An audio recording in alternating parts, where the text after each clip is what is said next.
Hey everyone, Animal Origins here. I wanted to go ahead and make a quick unscripted video just talking about Prehistoric Planet real quick.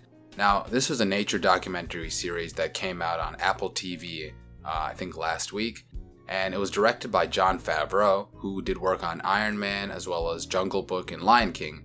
So going on to this, I already knew that, he had some experience with animal-related CG projects. And as a fan of Walking with Dinosaurs, another dinosaur documentary in the past, I was really excited for this. So I'm going to go ahead and give the rundown. There's 5 episodes. The first episode was Coast, then there's Deserts, Freshwater, Ice Worlds, and Forests. So I'll give a quick overview of each episode and give you my general thoughts. So Coast was the first episode, and a lot of documentaries like Planet Earth, they don't really get into the real meat of it, you know what I'm saying? They don't show you the elephants and giraffes and lions. They give you something a little lighter, something a little ancillary for the first episode. And I kind of like that. In Prehistoric Planet, they did something similar. We got Tyrannosaurus, sure, but Tyrannosaurus, he's just kind of like, he wasn't really doing much. Really, the episode star was so much more Mosasaurus, Elasmosaurus, Ammonites, these marine reptiles, the marine animals, marine ecosystems. And I think Coast was a nice little start off to the whole thing. Deserts. Now, Deserts was my favorite episode. Love this episode. And my favorite scene has to be these dead Dreadnoughtus animals, these Titanosaurs, I believe. And they were just like having these mating rituals, these fights. They got giant sacks on their neck, which I believe is completely speculative. But I thought it looked cool and I thought it was very neat. You had some other cool scenes. You had this watering hole scene. And I think this was a reference, but it was very similar to a similar scene that Favreau directed in the Jungle Book, where you had like this tiger coming in and the animals were clearing way. Similarly, you had Tarbosaurus coming into the Mongolian, I believe, watering hole, and all the animals started clearing out. So I thought that was nice. So you got episode 3, Freshwater. This episode is fine. You had a couple of cool scenes, but I will say, I got 2 disappointments to this episode. Number 1, we saw Tyrannosaurus again, and Tyrannosaurus was kind of just, mating ritual stuff. There wasn't much with him. Dinocaris, which is an animal I've seen talked about, a lot recently. But again, he didn't really do much. He kind of ate some plants and he took a dump in the water. I don't know what to say. It was kind of gross, but whatever. I thought it was fine to see him. Episode 4, I was really looking forward to. Because even in Walking with Dinosaurs, we never really got to see like snow dinosaurs, like dinosaurs chilling out in the snow doing their thing. And this was a really cool episode because we got to see that. We got to see, I believe it was Nanoxaurus, and they were chasing some Pachyrhinosaurs. Very similar to how like wolves chase bison, I noticed. Cool episode. You had some other dinosaurs. I think you had Edmontosaurus. You had some Ankylosaurus. Cool episode overall. And Forest was the episode to cap everything off. And there was a lot of cool stuff here. You had that big carnivorous pterosaur. You had Carnotaurus, an animal I've not seen on any of these screens since that old Disney movie from the early 2000s. And this one was far different. Oh, actually, Carnotaurus was in the second Jurassic World movie. I don't really like that one, but Carnotaurus was here. And its arms were as tiny as ever. It looked really goofy, but I thought it was endearing, and I liked Carnotaurus. He was kind of cute. Then another scene, Therizinosaurus. Love this animal. I love Therizinosaurus. And cool stuff. Okay, I'm going to give my pros and I'm going to give my cons now. So, starting out with the pros, the big obvious one, the CGI in the show is great. These animals are really brought to life, okay? Now you have to understand, I have low expectations for CGI with these sorts of documentaries. I understand the budgetary restraints and stuff, but even with that in mind, I thought the CGI was great.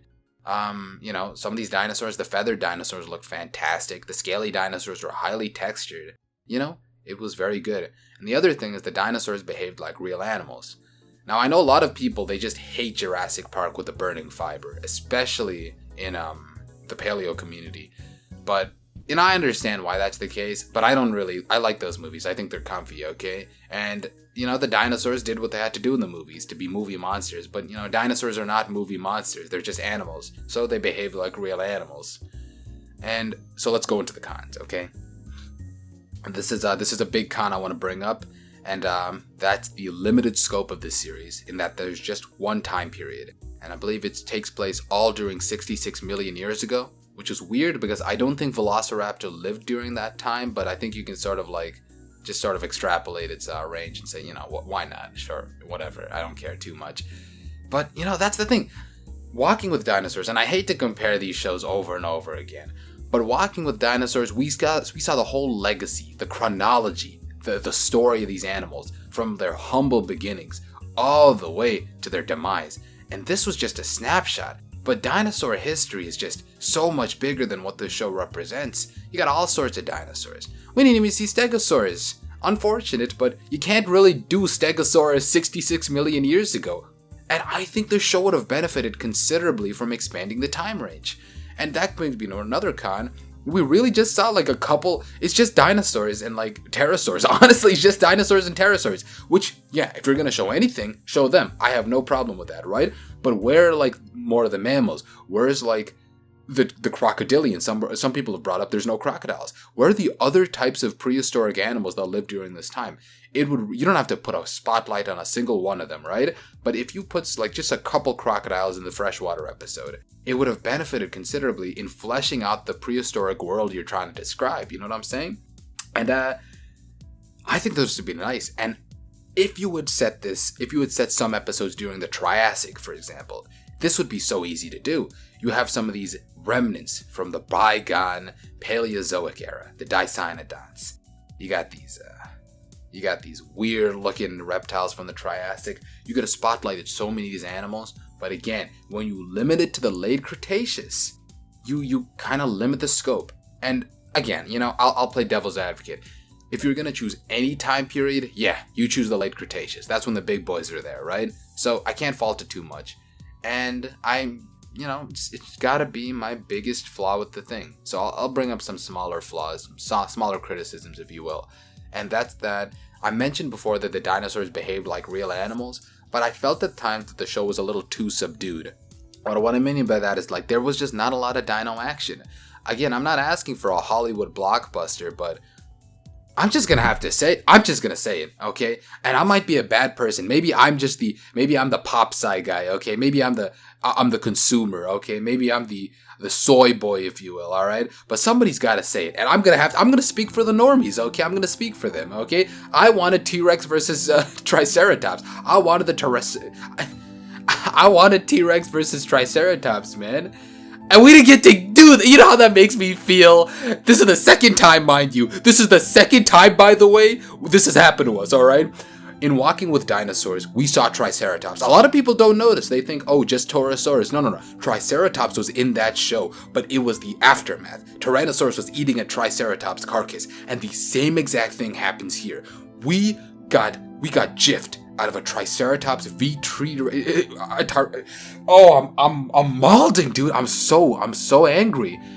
And it's cliche, it's hackneyed, but I don't care. Sometimes you just have these prerequisites, you gotta fill the checkbox, alright? You gotta check in, dude. There's a couple of things I ask from you. You show T-Rex, you show Triceratops, you show me a couple of cool sauropods, but you gotta show the fights, dude. I would have given up a whole... Okay, now, I don't think I'd given up a whole episode for T-Rex versus Triceratops, but come on. The larger problem overall is what I'm trying to say. A lot of it is overly subdued, and there wasn't a lot of dino action. And I think just some more predation scenes, just some more, a little more extreme stuff like that would have been a little nice. Like, I joke about it, but all we really saw Dinochirus do was eat and take a dump, dude. We didn't even see him walk around. Come on, man. But again, it's minor, and I appreciate the direction they took things in. But I will tell you, it's time to be a film critic, because I got some more criticisms on that front. Okay, I'll go with a very, very minor one. The music, I thought the music was quite good. The soundtrack was good, but it wasn't Walking with Dinosaurs good. And I know, I shouldn't be comparing these shows, but I just have to. Some of these songs in Walking with Dinosaurs, like I believe the episode where the Diplodocus herd finally came out, incredible music, dude. But that song where like the Diplodocus are like moving, and then you get the Brachiosaurus, and that music, the way it swells up, it's so good. It's that good stuff. And we didn't get anything. And I think the music was serviceable, it was fine. But, I would have appreciated something like that. My last criticism I'll give, and this is again another minor one, I think that the show would have benefited from a bit more of a narrative structure.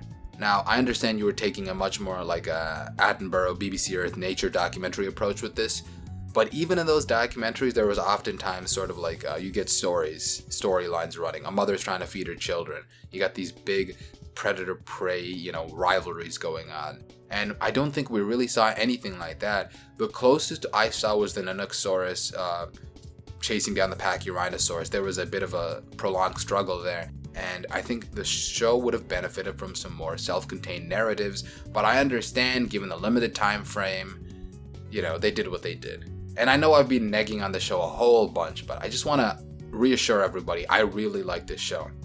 The pros far outweigh the cons, and I do recommend everybody watch this. So, if there was a Prehistoric Planet 2, what would I do, right? First of all, for the dino fans, you gotta expand the scope here. We need some Triassic, we need some Jurassic, okay?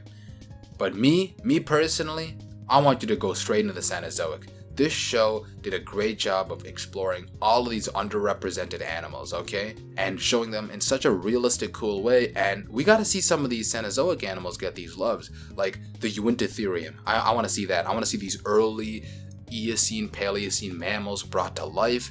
I want to see some of these South American ungulates, okay? I want to see some of these Australian marsupials. There's so many cool things you could explore in a Cenozoic-based show like this. And yeah. That's pretty much my thoughts on it. Give it an 8.5 out of 10. Highly recommend it to anybody. And that's pretty much it. New video coming out very soon. Look out for that, and thank you for watching.